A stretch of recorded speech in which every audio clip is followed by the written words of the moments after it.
Hello friends, my kitchen my રેસિપીમાં આપનું સ્વાગત છે। આજે આપણે વધેલી રોટલીમાંથી રોટલીના પાત્રા બનાવીશું। ખૂબ જ ટેસ્ટી આ નાસ્તો બને છે અને ફક્ત 10 મિનિટમાં જ બનીને રેડી થાય છે। તો બધી ટ્રીક અને ટિપ્સ સાથે આજે આપણે આ નાસ્તો બનાવતા શીખીશું। ઘરે એકલા હોય ત્યારે ચટપટું ખાવાનું મન થાય ત્યારે આ નાસ્તો તમે બનાવી શકો છો, તેમજ સવારના બ્રેકફાસ્ટ માટે અને બાળકોના લંચ બોક્સમાં પણ તમે આ નાસ્તો બનાવીને આપી શકો છો। તો ખૂબ જ ઝડપથી અને ઇઝી એવી રેસીપી આજે આપણે બનાવતા શીખીશું। રેસીપી સારી લાગે તો લાઈક અને શેર જરૂરથી કરજો। અને જો તમે મારી ચેનલ ઉપર નવા હોય અને મારી ચેનલને હજુ સબસ્ક્રાઈબ ન કરેલ હોય તો પહેલાં સબસ્ક્રાઈબ કરી અને બાજુનું બેલ બટન દબાવવાનું ભૂલશો નહીં, જેથી કરીને તમને મારા નવા વિડીયોનું નોટિફિકેશન મળતું રહે। રોટલીના પાત્રા બનાવવા માટે આપણે સૌ પ્રથમ અરવી અથવા તો પતરવેલીયા, ઘણા લોકો તેને અરવીના પાન પણ કહે છે। તો સૌ પ્રથમ આપણે અહીંયા મેં મીડિયમ સાઇઝના પાન 3 લીધેલ છે। તેને આ રીતે કાતરથી અથવા તો ચાકુની મદદથી આવી રીતે ઝીણા ઝીણા પહેલાં કટ કરી લેશું। અહીંયા જો તમારી પાસે અરવીના પાન ન હોય તો તમે પાલકના પાનનો પણ ઉપયોગ કરી શકો છો, અને તે પણ ન હોય તો કોથમીરથી પણ આ રેસીપી બનાવી શકો છો। તો આ રીતે પહેલાં આપણે તેને ઝીણા ઝીણા કટ કરી લેશું। હવે મિક્સર જારમાં આપણે મરચાં 1 નંગ સમારેલ અને થોડાક આદુના ટુકડા એડ કરીશું। સાથે સાથે સમારેલી કોથમીર આપણે તેમાં એડ કરી દઈશું અને આપણે જે સમારેલા અરવીના પાન છે તેને પણ તેમાં એડ કરી દઈશું અને તેમાં થોડુંક પાણી આપણે એડ કરીશું।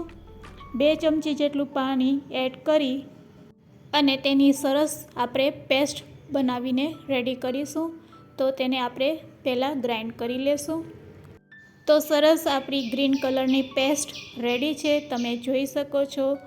આ રીતે એક પેસ્ટ બનાવીને પછી તેને એક વાટકીમાં કાઢી લેશું। હવે એક બોલમાં આપણે ચણાનો લોટ લેશું। તો 1 વાટકી જેટલો ચણાનો લોટ, અંદાજિત 8 ચમચી જેટલો ચણાનો લોટ, સાથે સાથે રેડી કરેલી આપણે ગ્રીન પેસ્ટને તેમાં એડ કરી દઈશું અને પછી તેમાં બધા મસાલા એડ કરશું। ચપટીક હળદર, અડધી ચમચી લાલ મરચું પાવડર, સાથે સાથે અડધી ચમચી ધાણા જીરું પાવડર, 1 ચમચી આમચૂર પાવડર, તમારે ગરમ મસાલો નાખવો હોય તો તે પણ નાખી શકો છો। સાથે સાથે લસણની પેસ્ટ થોડીક અને સ્વાદ અનુસાર મીઠું એડ કરી દઈશું। હવે તેમાં આપણે 2 ચમચી જેટલો લીંબુનો રસ એડ કરીશું અને બધી વસ્તુને પહેલાં મિક્સ કરી લેશું। હવે તેમાં આપણે પાણી એડ કરશું। તો અહીંયા મેં પેસ્ટવાળું ગ્રીન કલરનું પાણી લીધેલ છે। તો 2 ચમચી જેટલું આપણે પાણી એડ કરશું અને એક બેટર રેડી કરીશું।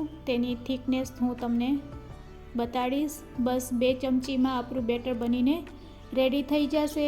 અહીંયા તમે નોર્મલ પાણી પણ લઈ શકો છો।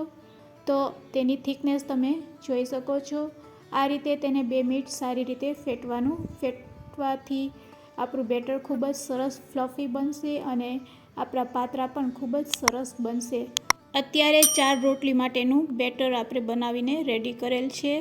હવે બસ વધેલી રોટલીમાંથી એક રોટલી લઈ પાટલા ઉપર અને 2 ચમચી જેટલું આપણે રેડી કરેલું બેટર લઈ તેને ચાકુની મદદથી આ રીતે સ્પ્રેડ કરી દેશું અને સારી રીતે તેને રોટલી ઉપર લગાડી લેશું। આ રીતે રોટલી ઉપર સારી રીતે આપણે બેટરને લગાડ્યા પછી હવે પાત્રામાં જે રીતે રોલ વાળીએ તેમ આપણે રોટલીનો પણ રોલ વાળી લેશું। રોલ વાળ્યા પછી તમે જોઈ શકો છો સરસ આપણો રોલ બનીને રેડી છે। આગળના ભાગે અને પાછળના ભાગમાં થોડુંક આપણે બેટર લગાડી દઈશું। તે જ રીતે આપણે બધી રોટલીને રેડી કરીશું। 2 ચમચી જેટલું આપણે બેટર લઈ અને ચાકુની મદદથી રોટલી ઉપર સ્પ્રેડ કરી દઈશું અને પછી તેનો રોલ વાળી લેશું। પાછળ અને આગળના ભાગમાં આ રીતે આપણે થોડુંક બેટર લગાડી દેશું. તો અહીંયા આપણા બધા રોલ બનીને રેડી છે. હવે આપણે તેને સ્ટીમ કરીશું. તો આપણે સ્ટીમરની કાણાવાળી ડીશને આ રીતે તેલથી પહેલાં ગ્રીસ કરી લેશું અને ગેસની ફ્લેમ ચાલુ કરીને સ્ટીમરમાં પાણીને બોઇલ કરવા રાખી દેશું. તો અહીંયા આપણું પાણી પણ ગરમ છે અને સ્ટીમરની પ્લેટને આ રીતે તેના ઉપર આપણે સેટ કરી દેશું અને તેના ઉપર રેડી કરેલી રોટલીને આ રીતે સેટ કરી દેશું. તો અહીંયા આપણે ચારેય રોટલીને આ રીતે સેટ કર્યા પછી હવે આપણે ઢાંકણથી ઢાંકી દેશું અને ગેસની ફ્લેમને મીડિયમ ટુ લો રાખી અને 10થી 15 મિનિટ માટે તેને સ્ટીમ થવા રાખી દેશું. 10 મિનિટ પછી આપણે ચેક કરશું તો આપણા રોટલીના પાત્રા બનીને રેડી થઈ ગયા હશે. ગેસની ફ્લેમ બંધ કરી દેશું અને આ રીતે તમે ચાકુની મદદથી ચેક કરી શકો છો. ચાકુમાં બેટર ચોટે નહીં તો પાત્રા રેડી. હવે તેને આ રીતે આપણે પાટલા ઉપર લઈ લેશું અને ઠંડા થાય પછી તેને કટ કરી લેશું. તો અહીંયા આપણા રોટલીના પાત્રા ઠંડા થઈ ગયા છે. તેને ચાકુની મદદથી મીડિયમ સાઇઝમાં કટ કરી લેશું અને કટ કર્યા પછી રેડી કરેલા આ પાત્રાને તમે તેલમાં તળી પણ શકો છો અને તમારે ફ્રાય કરવા હોય તો ફ્રાય પણ કરી શકો છો. તો આજે આપણે તેને ફ્રાય કરીશું. તો આ રીતે બધા પાત્રાને પહેલાં કટ કરી લેશું અને પછી તેને ફ્રાય કરીશું. બધા પાત્રા આપણા કટ થઈને રેડી છે. હવે આપણે તેને વઘારશું. તો વઘારવા માટે ચપટીક મરચું પાવડર, ચપટીક હળદર અને સ્વાદ અનુસાર મીઠું સ્પ્રેડ કરશું. તો ચાલો હવે તેને વઘારી લઈએ. તો ગેસની ફ્લેમ આપણે ચાલુ કરશું અને એક કડાઈમાં થોડુંક 1 ચમચી જેટલું તેલ એડ કરશું. તેલ સારું એવું ગરમ થઈ જાય એટલે રાઈ, જીરું, હિંગ એડ કરી થોડાક સફેદ તલ એડ કરશું અને લીમડાના પાન. હવે બસ ગેસની ફ્લેમને આપણે બંધ કરી દેશું અને રેડી કરેલા રોટલીના પાત્રાને તેમાં એડ કરી દેશું અને સારી રીતે તેને આ રીતે હલાવી લેશું. તો રેડી છે આપણા રોટલીના પાત્રા. ખૂબ જ ટેસ્ટી અને સ્વાદિષ્ટ અને ખૂબ જ ઝડપથી બની જતો એવો નાસ્તો આપણો બનીને રેડી છે. જો તમે ક્યારેય ન બનાવેલ હોય તો એકવાર જરૂરથી ટ્રાય કરજો. રેડી કરેલા આ નાસ્તાને હવે આપણે સર્વિંગ પ્લેટમાં લઈ લેશું.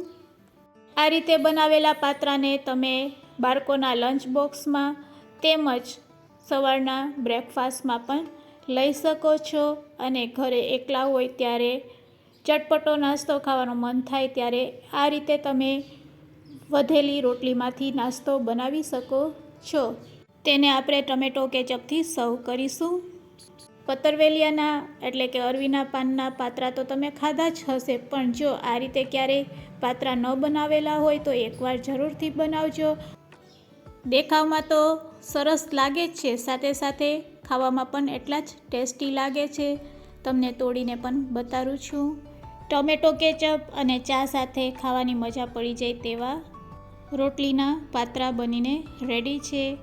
આ રીતે તમે જો પાત્રા ક્યારેય ન બનાવ્યા હોય તો એકવાર રોટલીના આ પાત્રા જરૂરથી બનાવજો.